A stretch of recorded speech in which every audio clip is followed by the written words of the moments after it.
चलिए आज एक ऐसी कहानी सुनते हैं जो एक शादी की रात से शुरू होती है। पर ये किसी खुशी वाली रात की कहानी नहीं है, बल्कि एक ऐसे गहरे काले राज की कहानी है जिसका बदला लेने के लिए एक आत्मा सालों से इंतजार कर रही थी।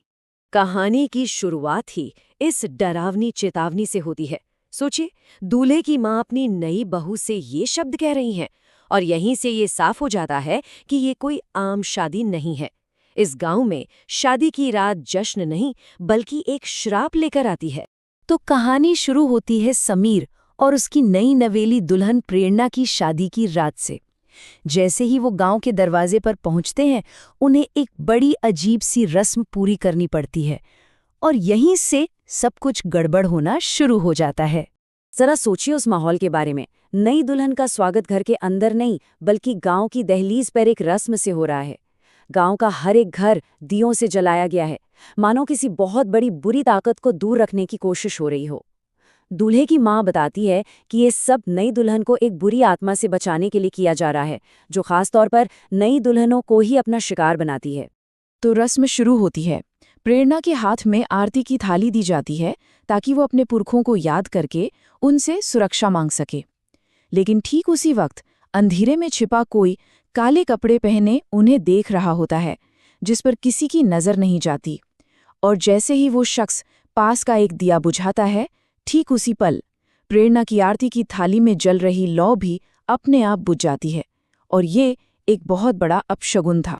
और बस उस एक दिए के बुझते ही मानो कयामत आ गई। उस अधूरी रस्म का असर तुरंत और इतना खौफनाक हुआ जिसकी किसी ने कल्पना भी नहीं की थी। प्रेरणा एकदम पत्थर जैसी हो जाती है, कोई जवाब नहीं, कोई हरकत नहीं। और फिर जब वो पलटती है तो उसकी आंखें खून की तरह लाल थीं और चेहरा एकदम सफेद पड़ चुका था। अब वो प्रेरणा प्रेरणा नहीं थी, उसके शरीर पर किसी और का कब्जा हो चुका था। और फिर प्रेरणा के मुंह से ये भयानक शब्द निकलते हैं। ये आवाज एक ऐसी आत्मा की थी जो न जाने कब से, कितने सालों से बस इसी एक दिन का इंतजार कर रही थी। मतलब साफ था, ये कोई अचानक हुआ हमला नहीं था, ये एक सोचा समझा बदला था। तो सवाल ये उठता है कि आखिर ये आत्मा है कौन और इतनी नफरत की वजह क्या है? इस सवाल का जवाब जानने के लिए हमें वक्त में पीछे जाना होगा, एक ऐसी कहानी की तरफ जो धोखे और बेरहमी से लिखी गई थी। तो चलिए मिलते हैं गंगा से। यही वो आत्मा है जो प्रेरणा के शरीर में है और उसका एक गहरा रिश्ता था दूल्हे समीर के साथ। एक ऐसा रिश्ता जिसे समीर ने बड़ी ही बेरहमी से तोड़ दिया था।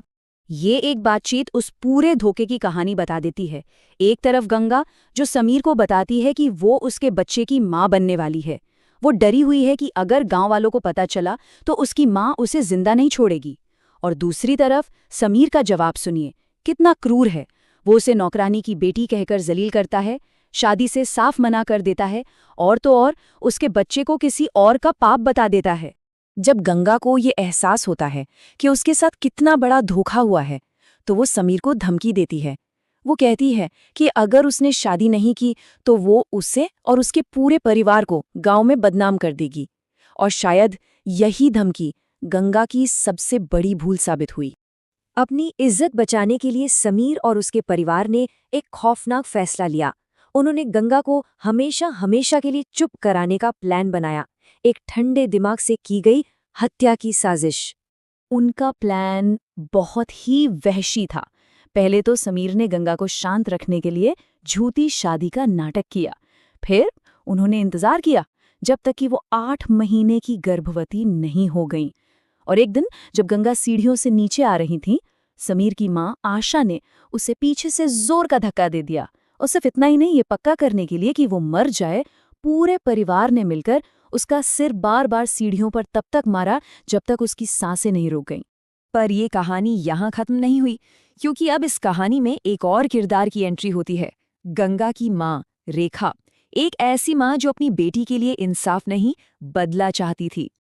अपनी बेटी की मौत के बाद रेखा जब उसका सामान लेने समीर के घर पहुंचती है, तो वो उस परिवार को अपनी बेटी की हत्या का जश्न मनाते हुए सुन लेती है। और बस उसी एक पल में उसका सारा दुख एक जलती हुई नफरत की आग में बदल जाता है। अपनी बेटी का बदला लेने के लिए रेखा सही या गलत का रास्ता नहीं देखती। वो तंत्र मंत्र और काली शक्तियों का सहारा लेती है। वो ये सब कुछ सीखती है ताकि अपनी बेटी की भटकती हुई आत्मा को एक ऐसा हथियार बना सके जो उसके कातिलों को तबाह कर दे। और अब कहानी की सारी कड़ियां जुड़ने लगती हैं। याद है वो काले कपड़ों वाला शख्स? वो कोई और नहीं बल्कि रेखा ही थी। उसी ने वो दिया बुझाया था ताकि गंगा की आत्मा को नई दुल्हन के शरीर में घुसने का मौका मिल सके।